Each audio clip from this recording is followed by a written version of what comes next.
धनत्रयोदशी म्हणजेच धनतेरस, दिवाळीचा दुसरा दिवस. यंदा 18 ऑक्टोबर 2025 वार शनिवार या दिवशी धनतेरस आलेली आहे. जेव्हा समुद्रमंथन झालं होतं तेव्हा धन्वंतरींचा जन्म झाला होता.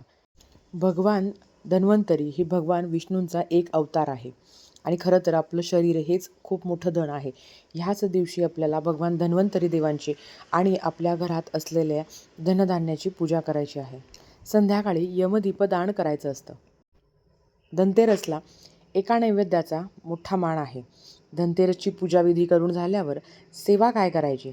कारण अर्थात धनतेरसच्या दिवशी आपल्या घरातही धनधान्याची कमतरता भासू नये आणि सगळ्यांना निरोगी ठेवावं म्हणून एका मंत्राचं पठण करायचं आहे.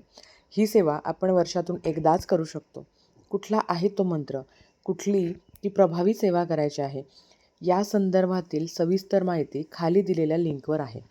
धनतेरसच्या दिवशी काही प्रभावी उपाय जरी केले तुम्ही तरीसुद्धा तुमच्या घरात जी अलक्ष्मी आहे ती निघून जाईल आणि माता लक्ष्मी तुमच्या घरात वास करेल.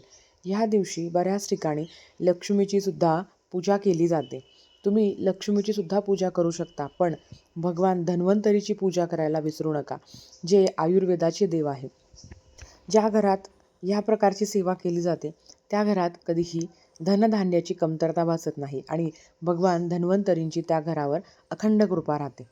हा व्हिडिओ बघितल्याबद्दल धन्यवाद. श्री स्वामी समर्थ.